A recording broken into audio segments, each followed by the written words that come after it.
Good. So I'd like you to join me, if you will. Thank you.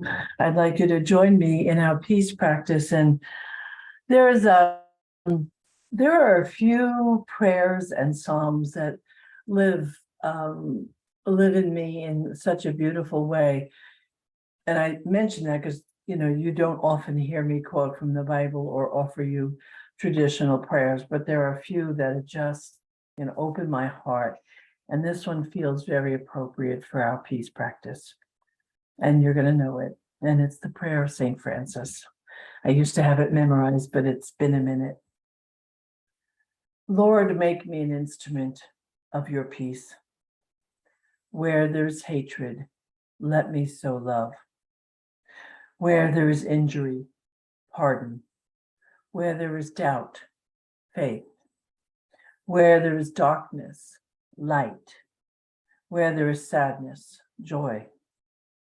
O divine Master, grant that I may not so much seek to be consoled as to console, to be understood as to understand, to be loved as to love. For it is in giving that we receive, and it is in pardoning that we are pardoned, and it is in dying that we are born to eternal life. So if that resonates with you, just let it move around inside of you and open your heart and your mind right now.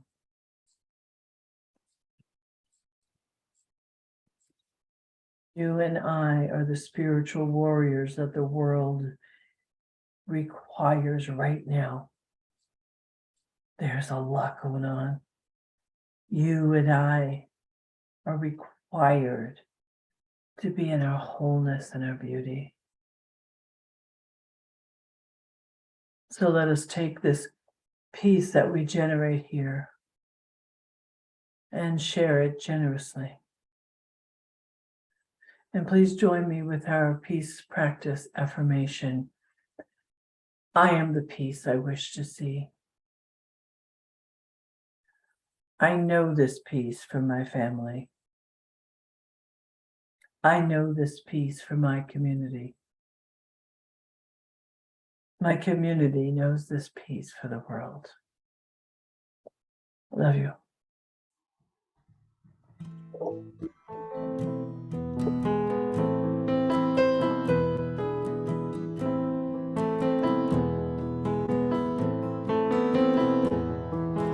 Return again, return again, return to the land of your soul.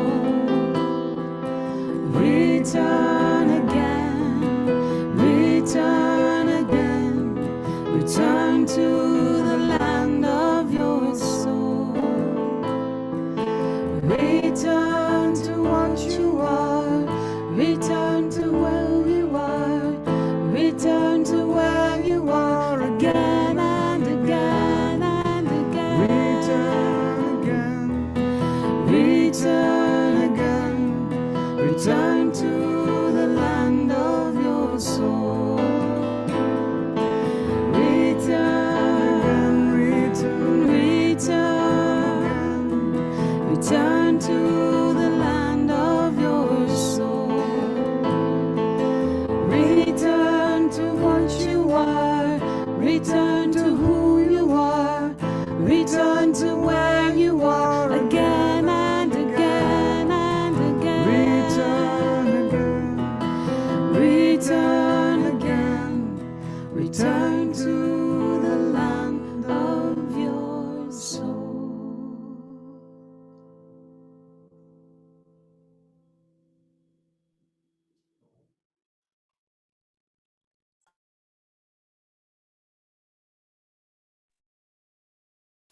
Beautiful. Thank you. Thank you. So I'm going to read to you today from this thing called You.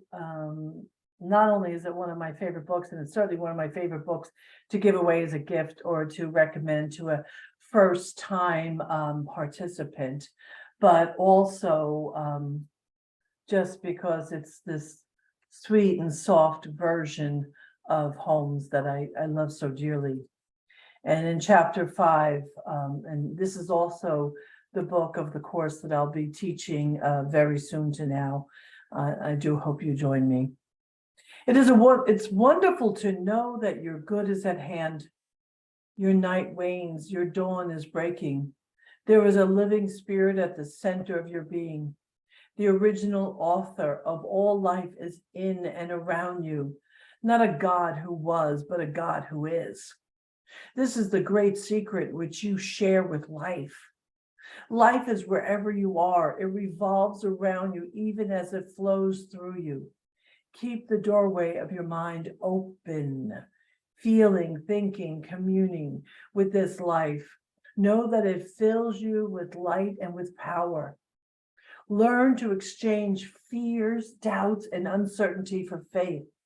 Faith can make you whole. Faith can convert fear into certainty, poverty into riches, disease into health. Faith can lift you from a valley of despair into a mountain of hope and certainty. There is a power which flows out through your words of faith. There is a faith which has the power to bring into your life everything you need. You and I are individuals who are perfectly poised to make a difference in this world. It might not be obvious, and maybe because we have all been around each other for so long, and most of you here have been in the teaching for quite a while. So sometimes without perspective, it is difficult to appreciate what the heck you actually know. You know more than you realize, and you are perfectly positioned to live a life that inspires and influences positivity and wholeness and beauty.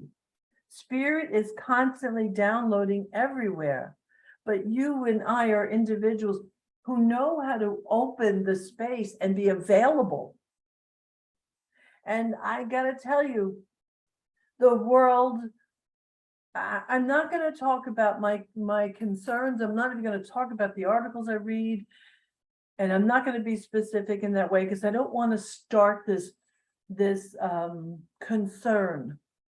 But behind the scenes, there is this activity going on, this fear mongering. I don't know if you know that, but there's fear mongering going on. And you and I are the first line of, and this is not quite the word I want to use, but you and I and communities like us, you and I are the first line of defense.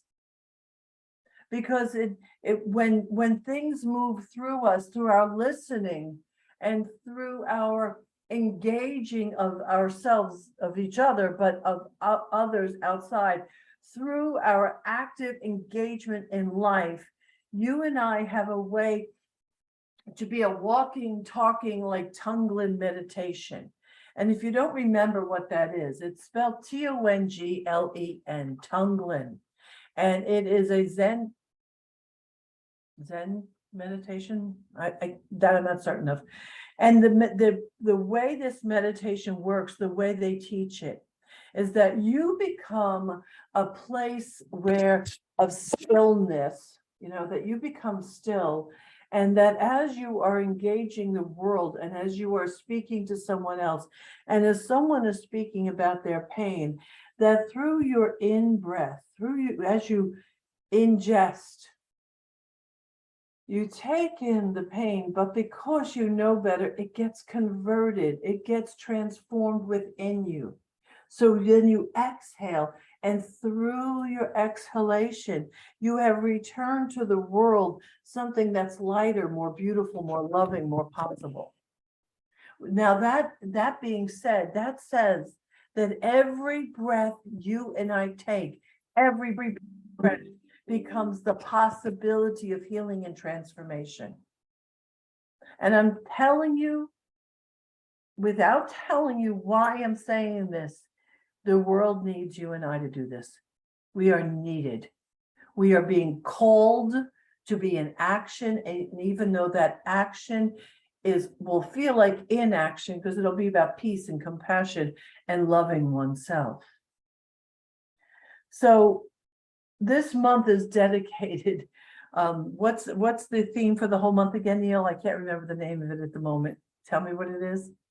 Connected to everyone. Connected to everyone. Our community started 20 years ago almost. And I know that it got sparked for me. I was taking a landmark education weekend, whatever. And at the end, we were all called to speak a declaration of who we wanted to be in the world. And I wanted to be one who stood for the healing and to be a bridge between socioeconomic and diverse and individuals of great diversity. I wanted to be the place where people could come together and not and acknowledge differences, because we're different, but to blend them in a way that we became a kaleidoscope, as in the affirmation. So for me, the title of today's talk is I Want One of Everything, because I get so excited. I don't like vanilla. I mean, I might eat some vanilla, but I don't like vanilla. I don't like all one color. I don't like one way of doing things. I want to be around people of all walks of life. So give me the young, give me elders, give me people of color, give me people without color, give me people who speak different languages, people who are tattooed, pierced, and with purple hair. I love it all. I remember a time, and some of you will remember, and I might have spoken about this just recently. This family, a whole family, walked into the center one time. We were at 662 Eagle Rock, and these people were dyed. Their hair was interesting, multiple colors. They looked like peacocks with piercings and tattoos. And I'm telling you, when they first walked in, I was like wide-eyed and did not know what to make of them. And then I spoke to them, and I fell madly in love with them. So here's the lesson here. The world is only scary from far away. You get up close and personal to someone. You talk to someone. You ask them questions. You share moments with them. And suddenly the things that separate us disappear into the nothingness. So give me a neighborhood where my neighbor plays annoying, loud music, but that I'm okay with it, because then I can be the practice. Give me a community where right and left laugh together. I want to be a place where we're really the far right and the far left come together anyway, and we get along. Give me a community, or give me a religion where one can falter, even break a law. And instead of condemning the individual and shunning them, the community practices conflict resolution and restorative justice.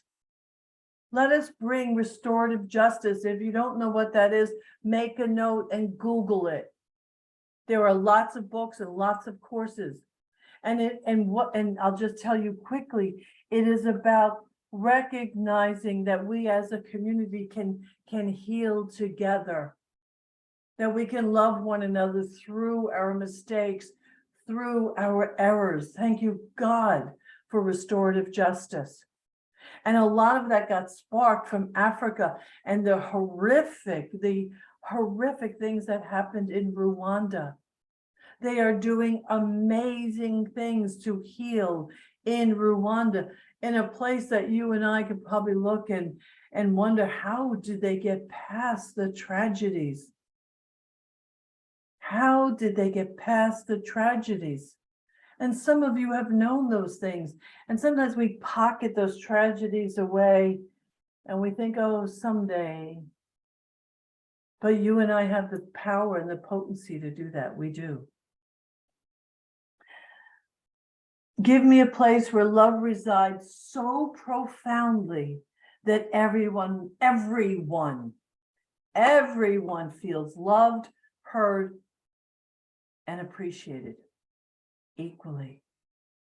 Give me that for a community. Now, many of you might remember, you might not remember, many years ago, I had introduced peace salons, and we had a format, and some of you had decided to host these peace salons. And these, I don't know why I called it that, but because the purpose was to bring together people in individual living rooms, your living rooms, not the center. And I provided information, and what it was to have conversation, not deep, not too deep, not beyond your ability to manage it, and to have these different people come together and to share in conversation. The purpose was to find out that the right and the left and the white and the person of color and the Jew and the Muslim could come together in a loving, safe conversation. That was the purpose. And we had a number of these peace salons. Some of you remember it. And we were doing peace concerts, and we went around different places, and we were also teaching people to fold peace cranes, to do origami and do peace cranes. All of that was inspired by a deeply profound desire on my part, not to ignore differences, but to celebrate them and to feel safe in them. And if any of you feel in any way interested, I will provide all the information necessary so you can host one again in your home. The thing is, you have to be willing to ask people that you know and people that you don't know that well, because that's the point. We've got to stop only singing to the choir, okay? So my world is influenced by my 1-year-old granddaughter. How does she influence me? Because I sit and I watch her and I look at her life and how she has the water table, and she takes a little cup and she cups up the water. She's not supposed to drink it, but she does. And she takes the water, and all she does is turn and spills it onto the ground. And she's discovering it's science and it's action, and she's learning cause and effect. And she's in this simple state. So I'm influenced by this 1-year-old, and then I'm influenced by my 78-year-old friend. So I have influences of people from all ages. And when we engage, and when you are in intergenerational conversations, and I got to encourage this, I got to encourage you, having people in your home of different generations, not just one, because the intergenerational conversations is a great way for wisdom to be handed down to the younger, but for the younger individuals to influence those of us that are elders. It is unfair to think wisdom only rolls downhill. We can't think that way anymore. That's not true. I listen, and I'll call my 26-year-old sometimes just to hear his opinion about whatever subject it is. Why? Because his world is different. And the day you stop looking to be influenced by a different world, you are shutting off your opportunity to grow. The beautiful thing, the Capiellos that have Maya, what an incredible opportunity, because young people introduce us to music and technology and influences that you and I are not sensitive to. Are you catching that? In order to grow, we must be willing to expand our space and expand our thinking. And one of the main ways we do that is we welcome. We welcome. Welcome. Yes. Yes. Judith is saying her grandchildren are wiser than her with some things, not with everything, because you've lived a full life. But you want to welcome new information, welcome technology, and stop, for God's sake, if you are a gray-haired individual, stop saying you can't do technology. Stop it. Stop it. Stop holding yourself or restricting your ability to grow and expand. It's here. Technology, just like COVID, is always going to be here. So we have to learn to live within the parameters of it. And if you don't know what to do, ask for help. Ask for help. Why? Because this is the way we keep our mind fresh. The science of mind is about staying open, about staying available. You've heard it 1,000 times. Holmes said we are open at the top. Now, I admit that the teaching and some communities don't act like it's open at the top because they don't really, they're not inviting in new ideas. But the truth is that was the original teaching. And if Holmes was alive today, he wouldn't be teaching the exact same things that he taught when he was alive. I think he left the earth in 1959, I think. Between 1959 and now, a lot has changed. Let us be hungry for new. Be hungry. So one of the things I did many, many years ago, and again, these are things I've shared with you, but I never think of myself as a creative person or artistic. I'm kind of creative, and when we were in the community, it was fun and easy for me to feel creative when we put out, great displays on Sundays. Some of you have never seen that because, the world of COVID. But the fact is, I wanted to stretch I wanted to spark my creativity. And anyone who's taken my classes, often I will have you draw or color or do something so that you stretch and we get out of the idea that I'm not artistic or that I'm not creative or that I can't draw or I can't do music. All of those things are negating the ability of spirit to move through you and I. You want to really challenge your mind and stay young? Start a new language. Start studying a new language. Take it on. It doesn't matter. It doesn't matter which language. It doesn't matter if you do it well, but it forces your brain to think. In order for us to have a brain that's alive, we must challenge it and remain open to it. So it's time for us to step up. Only through our ownership of possibility can we make a difference. And yet, I'm telling you, you literally, that you here on the screen, you are perfectly poised to be that person. Exactly as you are. You are the person to say something slightly different to someone that you engage. Slightly different to the waiter. Slightly different to the mail person, the mail delivery person. Slightly different to the Amazon delivering your packages. When I get a delivery, and I love my deliveries, I open my window. If I hear them come, I open my window, and even if they're already getting on their truck because they're pretty quick, I always shout out, "Thank you," because I want them to be seen. I could feel that. We need to see each other. It's one of the things that makes me so sad when so many of you stay on, darken your screen. I mean, our whole world has gone through, has gotten so technical through Zoom, and thank God for it. Thank you, God. I'm not complaining, but it's so good to see and to see each other. So how can you make a difference? There are 3 simple things. Continue to wake up through your spiritual practices and by asking questions.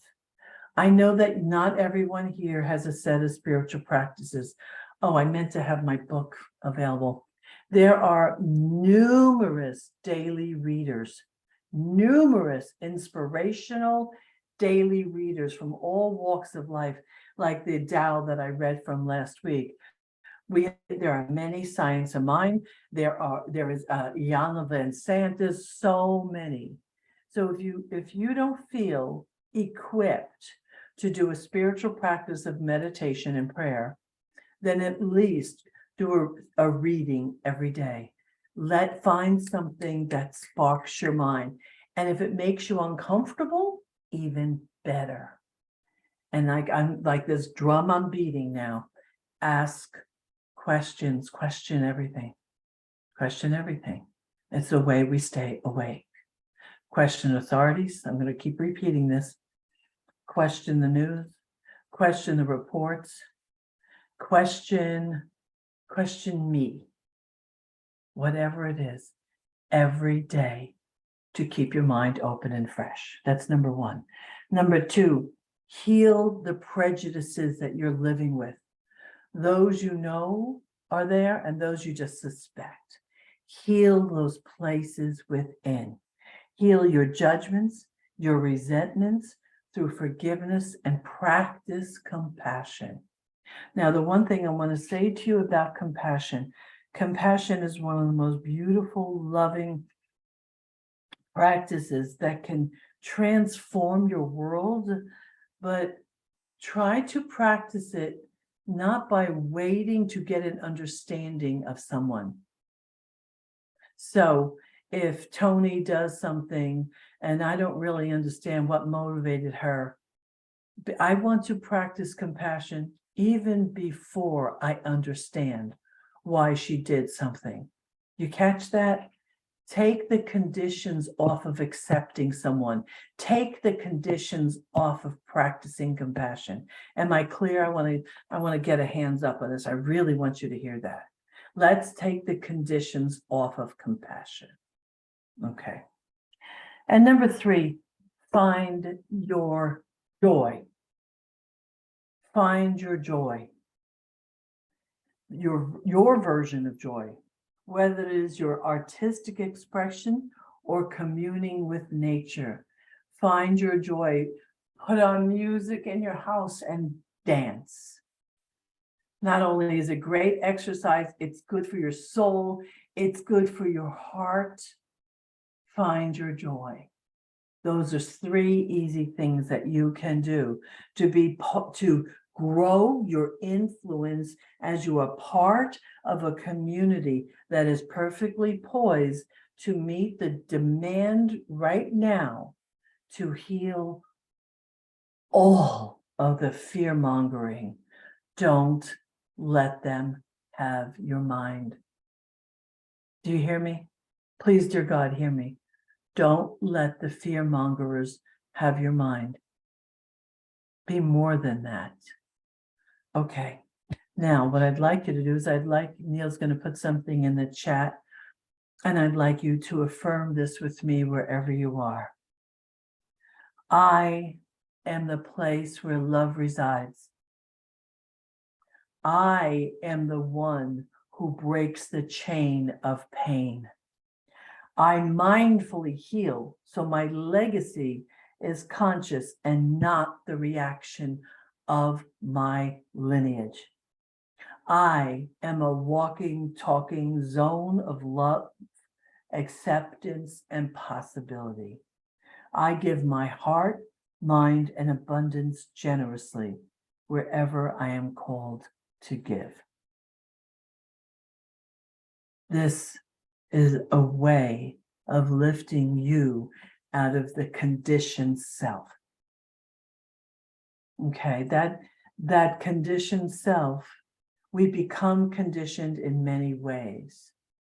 But the conditioning, when you don't question the conditioning, it becomes your worldview. And then you see the world through that worldview. And if you have not healed it or expanded it, that worldview is going to keep you playing small. Don't play small. You're bigger than that. You're more than that. You have more to give than that. Trust me. Trust me when I tell you this is true. So I'm going to pray us up. And if you will, do what I haven't asked you for a while. I want to remind you, touch your body or stroke your body or stroke your face. Get the feeling of the prayer into your body. Temple, remind your body that you're listening. Remind your body that you're alive. Remind your body that beauty and God are yours. So actually just, get physical with yourself for a moment. Oh, there's one glorious and amazing, potent, powerful word of possibility. It is here now. It is beautiful, holy, and so sacred. And I know this word. I know this word for Brian and Neil, Dawn Lee, Antonia, Frank, Sandy, Ty, Patricia, David, Chrysula, the Levins, Judith, Tony, Gary, Desiree, Marcy, Joe, Terry, Anita, Dana, Dory, Camos, Henry, Stephanie. Somebody just disappeared on me. Edward, Tamika, Rita, Sue, Dorothy, and myself, Michelle, and anyone listening hereafter. I speak this word for each one of us. And my word is not an individual word, for my word is empowered by the love and the potency and the power of the one that unites us, the one that guides us, the one that made us who we are, that one that creates and recreates out of itself constantly. The one that allows us to be bold and beautiful. The one that invites us to be a healing presence in this planet. The one that invites us to be the break of pain. The one that calls us to be more. That incites an activity in the body temple at a cellular level that allows our body to heal more and more and more each and every day. The one that calls us to be the place where love resides. This one is the very power of each of us. Oh my God, it is glorious. It is glorious. And the more you and I say yes, yes, yes to it, the more we stroke ourselves and get in touch with our bodies, the more we incite this feeling, the more it is alive, the more power it has, the more love it provides. Only because we open the floodgates of possibility. You and I open the floodgates by first remembering that our conscious mind is our gatekeeper. So we monitor our thinking, we monitor our spoken word and our unspoken word. We stay gloriously, beautifully, wonderfully alive. Oh, this is good and so very good.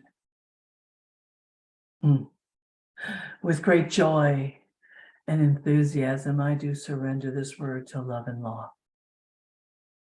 And so it is.